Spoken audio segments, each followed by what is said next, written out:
नमस्कार। मेरा नाम भाऊ तोरसेकर। आप देख रहे हैं प्रतिवाद। दोस्तों, ये मेरा हिंदी यूट्यूब चैनल है। जो भाऊ तोरसेकर को हिंदी में सुनना चाहते हैं, बस उनके लिए मैंने ये अलग वीडियो चैनल बनाया है। तो जो मुझे हिंदी में सुनना चाहते हैं, वो प्रतिवाद को ज्यादा से ज्यादा सब्सक्राइब करें। आज महाराष्ट्र और देश की जो राजनीति है, उसमें जो घटनाएं हो रही है, उस संबंध में मैं बात करूंगा। अचानक से शरद पवार को 85वें जो उनकी जन्मतिथि थी, उस दिन ऐसा क्या हो गया कि वो इंडी अलायंस से हटने की बात कर रहे हैं। इस पर अभी चर्चा चल रही है, बवाल उठ गया है। उनके भतीजे जो 1.5 साल पहले पवार का साथ छोड़कर बीजेपी के साथ निकल गए थे, उन्होंने अपना अलग दल बनवाया था और असल में कोर्ट में जाके या चुनाव आयोग में जाकर वही असली एनसीपी साबित हो गया। शरद पवार लोकसभा के चुनाव में अच्छी सीटें ला पाए, लेकिन विधानसभा में उनकी पार्टी का पूरा सुपड़ा साफ हो गया। तो फिर से ये चर्चा चल रही है कि क्या दोनों पार्टियां एक साथ आ सकती है। तो ऐसा क्या हो गया, ये भी देखना जरूरी होता है। और इसमें एक बात समझ में आती है कि शरद पवार अब इंडी अलायंस में नहीं रहना चाहते। और क्यों नहीं रहना चाहते, ये अगर आपको समझना है तो शरद पवार का जो स्वभाव है, उनकी जो नेचर है, वो समझना जरूरी होता है। 6 दशकों से शरद पवार महाराष्ट्र की और देश की राजनीति में कार्यरत रहे हैं। लेकिन शरद पवार की राजनीति सत्ता से शुरू होती है। जब वो राजनीति में नए नए थे, युवा थे, तो युवा कांग्रेस में काम करते थे। लेकिन उनकी जो फैमिली है, पार्टी परिवार है, वो परिवार कभी भी कांग्रेस से जुड़ा नहीं रहा। उनकी खुद की मां पीडब्ल्यूपी नाम की जो अपोजिशन पार्टी थी कांग्रेस की, उस समय बड़ी अपोजिशन पार्टी थी, उस पार्टी में उनकी मां थी, काम करती थी। उनके भाई भी, उनके बहनों ही, वो सब पीडब्ल्यूपी यानी शेतकरी कामगार पार्टी में थे। पूरी पवार फैमिली में जो कुछ 5-6 भाई, 5-6 बहनें थी, वो शेतकरी कामगार पार्टी में थी। लेकिन अकेले पवार ऐसे निकले थे कि वो अपनी परिवार की पार्टी छोड़कर सत्ता की पार्टी कांग्रेस पार्टी में शामिल हो गए थे। और एक समय ऐसा था, बारामती में उनके भाई, एक उपचुनाव था, उसमें पीडब्ल्यूपी यानी शेतकरी कामगार पार्टी के उम्मीदवार थे। तो पवार ने अपने भाई के खिलाफ प्रचार किया था और अपने भाई को ही बारामती में विधानसभा की चुनाव में हराया था। तो यहां से शरद पवार की राजनीति शुरू होती है। उनका जो नेचर है, उनका जो स्वभाव है, वो हमें उस समय से पता चलता है जब शरद पवार ना मंत्री थे, ना एमएलए थे, सिर्फ युवा कांग्रेस का काम करते थे। और वो ऐसा जमाना था कि कांग्रेस महाराष्ट्र अलग स्टेट बनने के बाद कांग्रेस महाराष्ट्र की सत्ताधारी पार्टी होती थी। और सबसे बड़ी पार्टी जो थी उनके खिलाफ, कांग्रेस के खिलाफ, वो थी पीडब्ल्यूपी यानी पीजेंट्स एंड वर्कर पार्टी, माने शेतकरी कामगार पार्टी। तो उनकी मां, उनका पूरा परिवार, भाई वगैरह, वो भी पीडब्ल्यूपी में थे। लेकिन शरद पवार अपोजिशन में रहना ही नहीं चाहते थे। अपनी जवानी के समय भी वो सत्ता के साथ जाना चाहते थे और आगे आगे चलकर सत्ता में रहकर वो एमएलए बने, फिर मिनिस्टर बने, एमपी बने, वगैरह वगैरह सेंट्रल। लेकिन हर वक्त एक बात आ गई कि जब कभी शरद पवार को सत्ता से दूर रहना पड़ा, वो बहुत देर तक सत्ता से दूर नहीं रह पाए। उनकी राजनीति ज्यादा समय सत्ता के बाहर रहकर हुई ही नहीं। तो एक बात साफ है, उनका स्वभाव सत्ता के साथ रहने का है।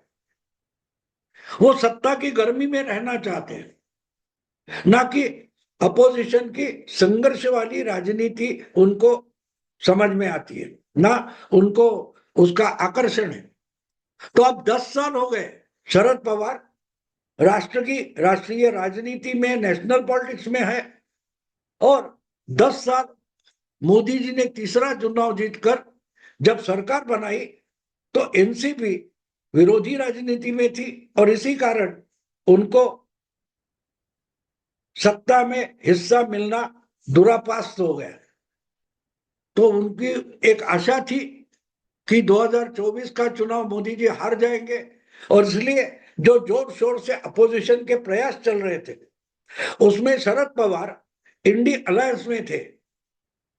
उनके भतीजे उनकी ही रास्ते पर चलते चलते 1.5 साल पहले सत्ता के साथ निकल गए, और उन्होंने शरद पवार की पार्टी तोड़कर 40 विधायक लेकर वो जब बीजेपी के साथ चले गए और उप मुख्यमंत्री बन गए थे। लेकिन शरद पवार बार बार एक बात बोलते थे कि ऐसे तो मेरे साथ बहुत बार हो गया, 80 में हो गया, 78 में हो गया, वगैरह वगैरह, 99 में हो गया।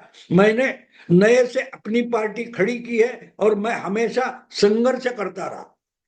लेकिन असलियत यह है कि शरद पवार कभी भी संघर्ष नहीं करते रहे, वो सत्ता के साथ जाते रहे। 99 में आपको याद होगा कि सोनिया गांधी परदेशी जन्मी हुई है तो उनको प्राइम मिनिस्टर नहीं होना चाहिए, ये बात लेकर शरद पवार अड़ बैठे तो उनको कांग्रेस छोड़नी पड़ी। तो 99 में 25 साल पहले शरद पवार ने नेशनलिस्ट कांग्रेस पार्टी नाम की अलग पार्टी बनाई, प्रादेशिक पार्टी बनाई, क्षेत्रीय पार्टी। लेकिन सिर्फ 6 महीने में चुनाव हो गए तो कांग्रेस के साथ, सोनिया गांधी के साथ उन्होंने हाथ मिलाया और वो सत्ता की शरण में चले गए। ये पहली बात नहीं थी। 78 में कांग्रेस छोड़कर शरद पवार ने समांतर कांग्रेस बनाई थी मुख्यमंत्री बनने के लिए। आज जैसे हम उद्धव ठाकरे के बारे में बोलते कि हिंदुत्व छोड़कर उद्धव ठाकरे कांग्रेस और एनसीपी के साथ चले गए, जिनसे उनके पिताजी ने हमेशा झगड़ा किया था, संघर्ष किया था, उन्हीं पार्टियों के साथ उद्धव ठाकरे चले गए मुख्यमंत्री बनने के लिए। तो 1978 में शरद पवार भी मुख्यमंत्री बनने के लिए अपनी ही पार्टी छोड़कर जनता पार्टी के साथ चले गए थे, और उन्होंने एक गठबंधन की सरकार बनी थी जो सिर्फ 2 साल चल पाई, और इंदिरा जी ने उस सरकार को 1980 में बर्खास्त कर दिया था। तो बात यह हुई थी कि 6 साल यानी 1980 और 1984 ये 2 चुनाव शरद पवार लोकसभा के अपोजिशन की तरफ से लड़े, और 80 और 85 के विधानसभा चुनाव उन्होंने कांग्रेस के खिलाफ लड़े थे अपनी समांतर कांग्रेस पार्टी लेकर। लेकिन उससे कुछ निकला नहीं, ना गठबंधन जीत पाया, न इनकी पार्टी जीत पाई। तो सिर्फ 1 साल में 86 के अक्टूबर में शरद पवार फिर सत्ता की शरण में चले गए। राजीव गांधी के पास उस वक्त 415 लोकसभा की सीटें थी, तो उनके हाथ और मजबूत करने के लिए शरद पवार राजीव गांधी के शरण में चले गए थे, और अगले 1.5 साल में महाराष्ट्र के मुख्यमंत्री बने थे। तो ये शरद पवार का नेचर है, ये शरद पवार की फितरत है। वो सत्ता से अलग नहीं रह पाते, बार बार वो संघर्ष करने की कोशिश करेंगे, योद्धा बनने की कोशिश करेंगे, लेकिन एक समय आता है कि वो फिर सत्ता की शरण में चले जाते हैं। तो पिछले 10 साल में हम देखें तो 10 साल में महाराष्ट्र हो या नेशनल पॉलिटिक्स हो, शरद पवार को विरोधी राजनीति में रहना पड़ा, और संघर्ष करके कुछ हासिल करना ये उनका स्वभाव नहीं है, उनकी फितरत नहीं है। तो तोड़ मरोड़ कर कुछ जुगाड़ करके सत्ता के पास पहुंचने की कोशिश वो हमेशा करते हैं।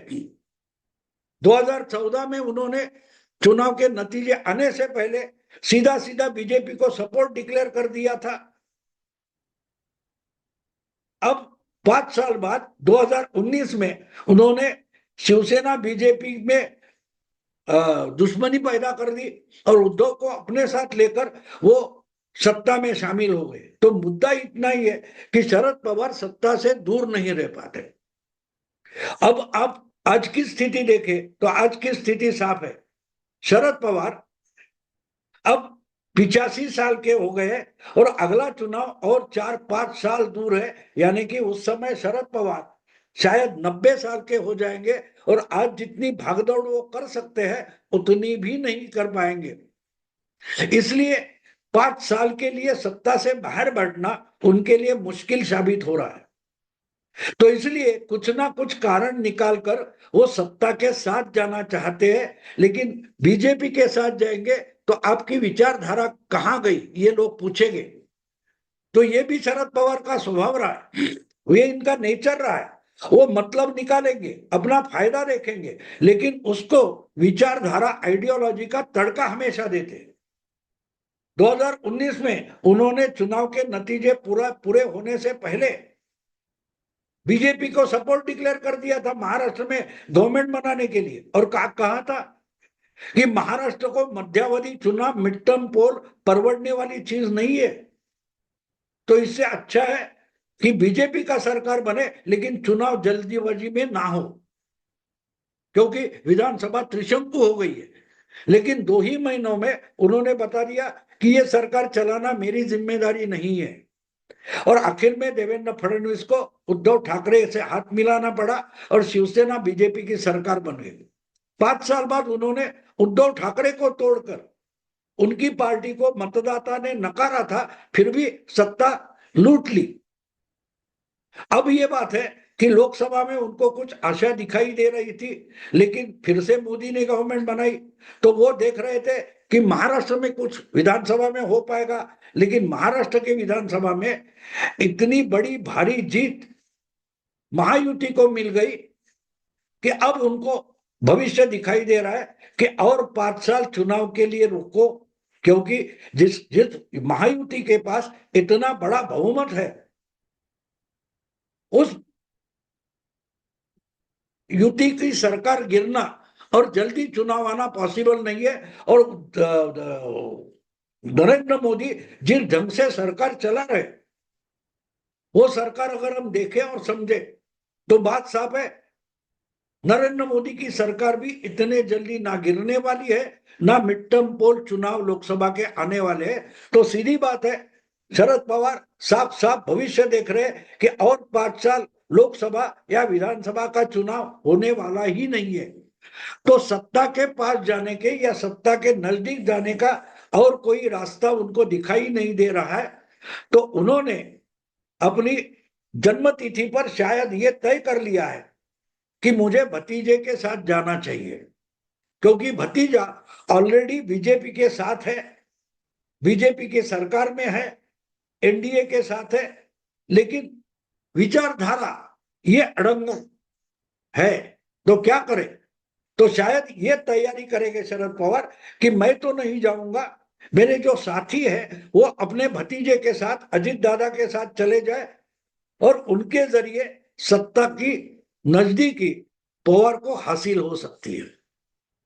उनकी बेटी भी भाई के साथ यानी अजित दादा के साथ चली जाएगी, तो उतने एमपी अगर मिलते हैं एनडीए को तो वो मोदी के पास एक मिनिस्ट्री डिमांड कर सकते हैं जिस पर उनकी बेटी आरूढ़ हो सकती है, बैठ सकती है, तो बेटी को भी सेटल कर सकते हैं।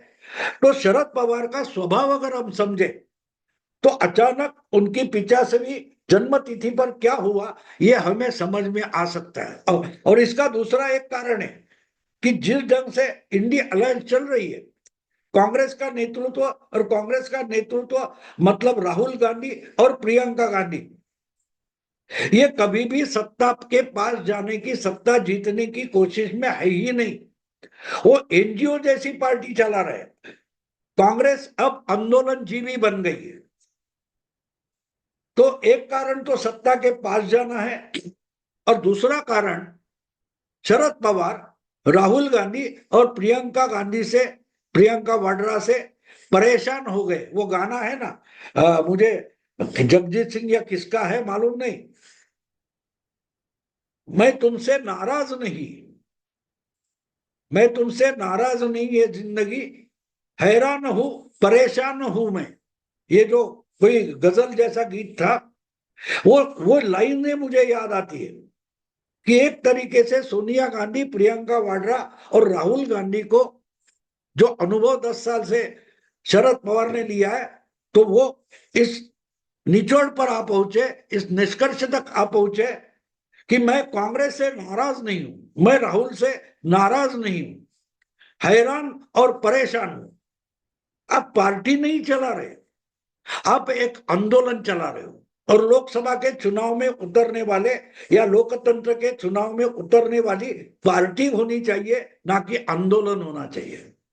आंदोलन चलता है, आंदोलन से पब्लिसिटी मिलती है, लोक जागृति और प्रबोधन भी हो सकता है, लेकिन चुनाव जीते नहीं जाते, चुनाव नहीं जीते जाते।